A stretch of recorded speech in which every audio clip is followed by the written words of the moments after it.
everybody, and welcome back to the Almost SideShow as we are deep diving Band of Brothers episode by episode. Hopefully you guys all listened to episode 1, talking about the first episode of that miniseries. I'm your host, Terry Plucknett. Joining me once again is Mr. Adam Daly. Hello, guys, and if you guys are watching on YouTube, make sure you check the eye above our heads, because there's episode 1 right there. There you go. There you go. All right. Fancy YouTube talk. Good job. All right.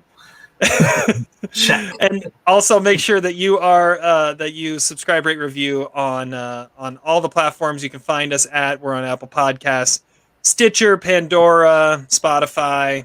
This is episode 2, and this is kind of the big one here.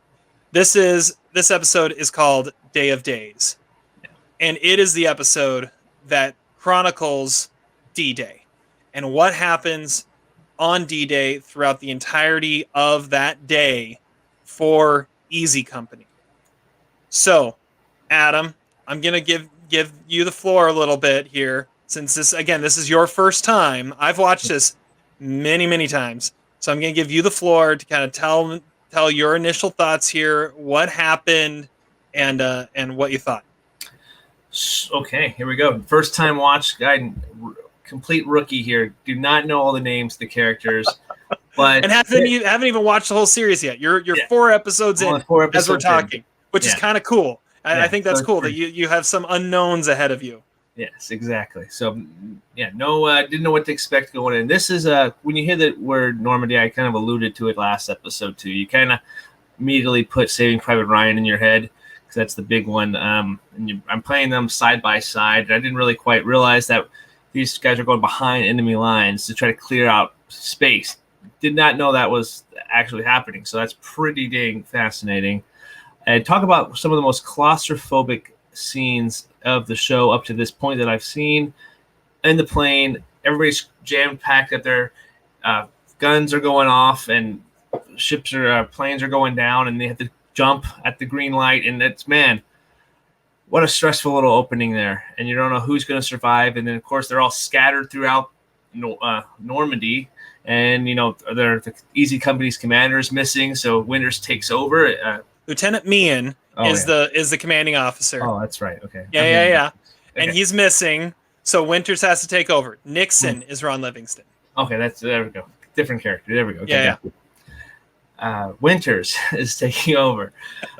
So seeing him kind of be in charge for like one of the first times of the show, leading these group, is actually really cool and fascinating. I thought he was also one of the most interesting characters from episode 1. So I kind of wanted to see him do a lot more, and I got what I wanted in this episode, especially in some really awesome combat sequences. However, watching now, it's the action, how it's shot it's effective, it's in your face, it's brutal, but it's also kind of jumpy. So it's kind of like you can't lose focus what's going on, exactly where's everybody's placed at.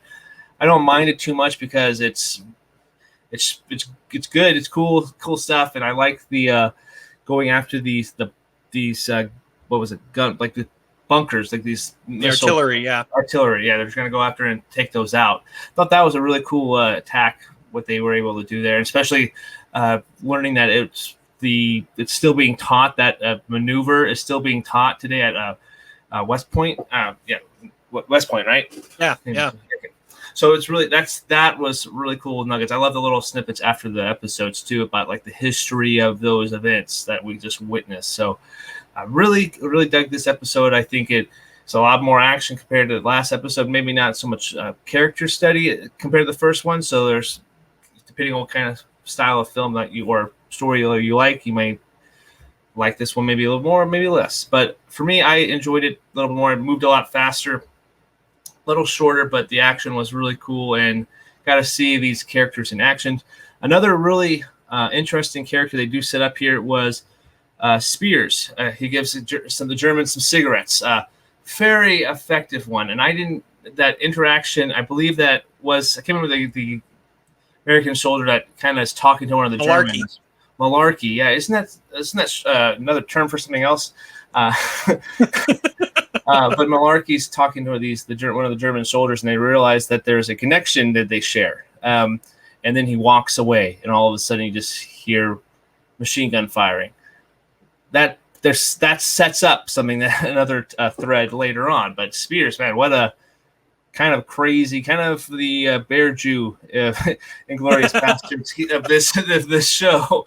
But really effective little characters here and there popping up, and I dug this episode. So yeah, another solid episode for me too. So I liked it. Yeah. After all the introduction of episode 1, this is where all the action happens, right? Absolutely. You get D-Day, but we mentioned in episode 1 that you definitely have to feel the parallel between this and Saving Private Ryan, right? That they're both Spielberg and Hanks productions, and here we are witnessing D-Day, but from the other side here. And I think it's fascinating to see this other side of D-Day, and see the attack before the attack, really, of these planes flying overhead to drop them behind enemy lines, and how they never even got to their drop zone. They couldn't get there because the attack was so brutal on them.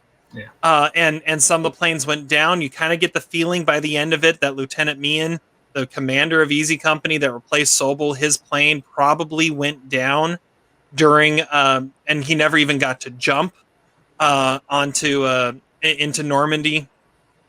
And I feel like everything kind of up until this point was building towards Winters is this natural leader. There's several natural leaders that emerge in this show, and Winters is by far the like biggest one and the first one that really emerges, as he is such a natural leader that when he finally gets Easy Company, and it feels like finally because of the struggle between him and Sobel in the first episode, that he really takes control and moves it forward and is the perfect person at the perfect time to run this group of soldiers because he's been through it all with them. Yeah. And then like you said, then you have Spiers. You have Lieutenant Spiers, who is just insane. I think my favorite moment of like describing Spiers happens when they're taking the guns, and we'll talk more about that sequence in a little bit. But he comes along and says, "Hey, do you mind if we get the next gun?" And Winters just says, "Sure." And he's running along, he's hopping in and out of the trench and the foxhole, and he's just going through. And Compton, Neil McDonough, is watching him, and he just goes, "Oh, what the hell's he doing?" Jesus. And it's just his little comments of like, "Oh man, this guy's insane. What is going on?" Yeah, he's crazy. Yeah. He is crazy. He is absolutely nuts. And yeah, the scene with the cigarettes and the German soldiers, and one of the more poignant moments, like you said, happens right before that, where Malarkey is talking to one and just randomly brings up, "Where are you from, son?" And they find out they're both from Oregon. Yeah. And grew up just a couple hundred miles from each other. And his family answered the call to go back to Germany and be a part of this movement. Whether he agreed with it or not, he went along and is this American fighting for the German army and is about to get mowed down and doesn't even realize it. And it's just this moment of realizing that war is hell on both sides, and there's real people on both sides of this in very different situations. Not everyone fighting in the German army was a card-carrying Nazi that worshipped Hitler. It was a bunch of scared kids a lot of times, along with the Americans that were feeling the same thing. Yeah. And speaking of scared kids, there's always like these little characters that pop up here and there throughout the show. And the character that really pops up here and is one of the focal points of this episode is Private Hall, who once again give another shout out to another random kid from back then that now you look at and go, "Oh, hey, that's Andrew Scott." Who is he's been in all sorts of stuff. He was a main character in Fleabag. He's now he was in 1917. So he's been around. He's been in a bunch of stuff, but here he is as just a kid who just happened to be the one that fell in the same spot as Winters when they dropped in behind the lines. Yeah. And because of that, he becomes this adopted member of Easy Company for a while, and someone that Winters kind of looks out for. And you have that very or that moment where Winters realizes that here's this kid who, didn't make it, and Kind of weighs on him too. That one weighs more than any of the others, because he got to know him in that moment, in that battlefield there. So yeah, that was a really interesting spot there.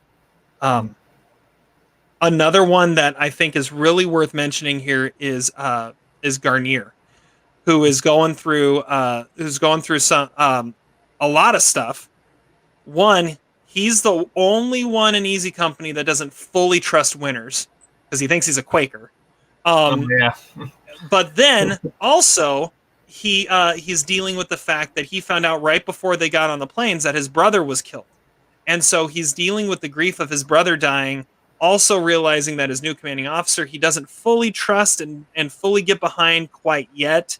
By the end of the episode, he comes around, but he doesn't want to listen. And he's just kind of mad, and with full, I mean, you understand why. I mean, he has perfect reasons why, but it leads to a great moment at the end. I love the moment in the back of the truck at the end with all the guys cooking, and Winters pops his head in. Not a Quaker. Not a Quaker. He takes his first drink, right? He takes a sip there, and just to show that he's and he did his best to gulp it down. Yeah. By the way, I don't know if I can, but I'm gonna try and find some VAT 69 to drink before as a part of this before the end of it. I looked it up. It has to be like imported. It's like an Irish whiskey or something. But there we go. But but that's what Nick's only drinks, right? He's in episode 1. He says, "I'm hiding a case of VAT 69 in your footlocker." Seriously? Oh yeah. I got it. That'd be good. That'd be nice. I love. We'll see. We'll see. I have no guarantees, but I'm gonna try. Yeah, dude. Let's see here. Who was your favorite character in this episode, would you say? Spiers is the one that kind of jumps off the page here because it's such a big performance and a big crazy character in this kind of really more quiet performances. So it's definitely a different style character. But this is where Winters really has become one of my favorite characters of the show because he gets such a focal point here. He gets to lead his Easy Company for the first time. So if I'm going with one of the ones up in front, it's probably going to be Winters here. But I also kind of really liked the kid Andrew Scott's character too. So it's kind of like, it was kind of sad when he actually died because it's like he kind of got adopted into this group. He wanted to go along with Easy Company even though his group wasn't there because he respected Winters at the same time too. So that was those probably two favorite characters of this episode for me. Yeah, and I mean, shout out to Damian Lewis. I mean, he just gives such an amazing performance, and this really launched his career. He hadn't really been in much of anything up till this point. Yeah. And yeah, you see that leadership really play out. Mm-hmm. And the battle of them taking the guns is such a fascinating scene, and you see just his natural leadership take over. Even though he's such a quiet, peaceful man, he thrives in those moments too, and thinks so well on his feet as he's going along. And I love the frantic style of the shooting of that battle scene, of how you have that camera looking back up at them as they're running down the trenches. Yeah. It's just so cool. And then the way they're able to find ways to blow up the guns when they don't have the TNT, and I mean, it's just great. Yeah, that was pretty cool. They had to be like improvised, like blow up tactics. I can't remember exactly what they used to blow it up, but they got creative for sure. I thought that was really innovative on that kind of yeah. And then what else was I going to say? Oh, another really so a couple things I noticed, maybe not for the first time, but I paid a little more attention to. One of the ones that ended up going along on the raid of the guns, on the attack on the guns, was Private Lorraine, and they mentioned him really quickly. He was the one that just kind of popped up and said, "Hey, can I come?" Okay. And they're like, and Winters is like, "Sure." And he was the Jeep driver for Colonel Sink. That's all he had done his entire time, was drive Colonel Sink around. And he said, "I haven't seen any action. I haven't done anything. Can I come along?" And he ends up a major part of that, and he ends up being one of the ones, when it talks about everyone who was honored because of that attack, he ends up getting like a silver star out of it because he was a part of that, which is just cool. Another great moment of this episode is the hunt for the Luger. Oh my gosh! Yeah. And Malarkey, who is, you can tell these soldiers are still a little green and not quite thinking fully clearly yet, as he sees some German soldiers dead out in the middle of the field when they're taking the guns as the battle is still going on. Yeah. Wait, time out, guys. Yeah, gotta go get this Luger real fast. He runs out to check his body for a Luger, and I love that no one's shooting at him. One of the guys is like, they must think he's a medic, because why are they not shooting at him? Yeah. And then finally one of the best moments is he's laying there next to this body and he goes, "Crap, I gotta get back." It wasn't even a Luger. It was just like a flare gun, it looked like. Yeah, he didn't get anything off of him. He didn't get anything. Yeah. Yeah. Great. Yeah. Still, yeah. That's one of those little subtle humor moments there in the episode too. So yeah, that was pretty funny. Yeah, and then you have Joe Toy show off his. He actually got his brass knuckles from the first episode. He was going through everything that he has to pack on him, and this and this and this and this and this. And someone says, "Well, where are you going to keep your brass knuckles?" He goes, "I could use some brass knuckles." And sure enough, he uses them. And before he gets hit, so he's one of the ones that gets hit. Kind of. He like almost gets blown up by two different grenades. He's like, again. Yeah. Good. Yeah. That actually, I think that guy actually might be my favorite little smaller minor character. Big Tim, high roller minor character with us. So just the brass knuckles alone, plus having the wherefore over saving somebody who was like scared to be poke his head out in the trenches and almost got blown up twice. Like, yeah, we'll talk about that in a second. But that guy is one of my favorites too. And he's also the guy who in the first episode, as they're on the boat going to England to train for D-Day, he's the one that says, "We're gonna get to Berlin. I'm gonna give one of these to Hitler. President renames Thanksgiving Joe Toy Day." I get $10,000 a year for the rest of my life. Wow. Yeah, that would be horrible if that happened. Yeah. He's a great character for sure. Yeah, definitely. Let's see here. What else did I have written down here? I had one question for you. Go for it. When that one guy found out that his brother died, were you I was like, oh, Saving Private Ryan. Like, so they're going to send a team out to go get him? You know, I thought about that. That crossed my mind this time. It's like, okay, yeah, I mean, this is what happened in Private Ryan is the brother died, so he got sent home. And it's interesting that nothing like that comes up, and he's able to continue fighting. But yeah, you would think something like that would happen. But yeah, it didn't. It didn't. Right when that happened, I was like, so is he going home? Or like, what's going to happen? They haven't jumped yet, but is he just going home now, or what's happening? Yeah. No, he jumped. He went through with it. So. Mm-hmm. Mm-hmm. Yeah. Oh, and he's such a hard character too. Like you know that he's not going to put up with anything, and he's just going to fight his way as much as he possibly can. Yeah, exactly. Yeah. Let's see here. You have one other really random detail I saw in this. I don't know if I'd ever noticed before.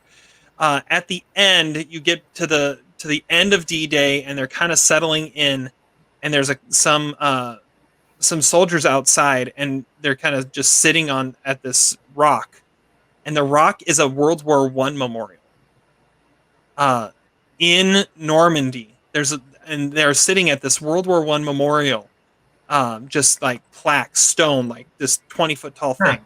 And I just thought that is fascinating. That here you are, had these guys just finished, they're at the end of D-Day. There's still plenty of fighting in front of them, fighting World War II. And what do they see? They see a monument for World War I. Just kind of, just great kind of symmetry there, parallel thing going on. I thought that was fascinating. I didn't even catch that, so I need to look at that little detail again. Yeah, go back and look. It's right near the end. Speaking of the end, I think Band of Brothers, one of the things they do so well is they find these perfect ways to end their episodes, to wrap up the episode as one like complete whole, make it very, very poignant, drive home really what the episode is all about, and yet leave you wanting more and wanting you to move forward.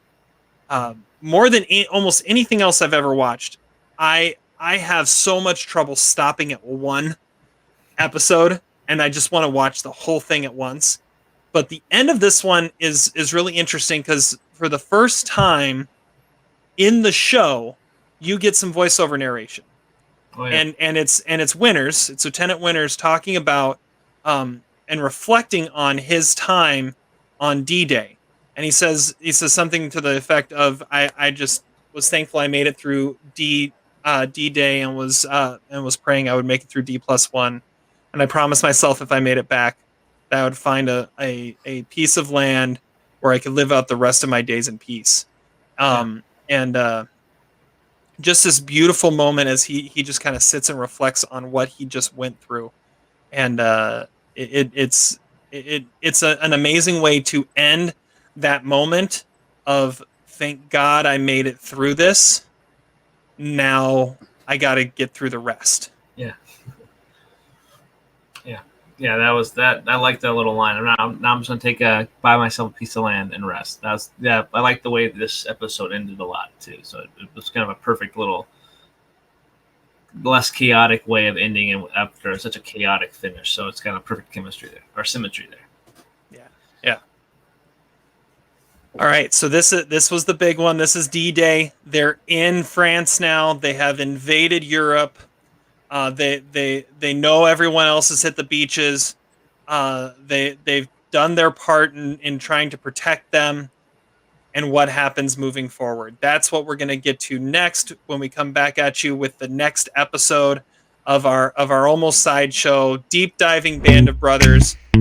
This has been episode 2, looking at Day of Days, and we'll see you next time for episode 3 as we continue to follow Easy Company through World War II. Until then, enjoy. Later.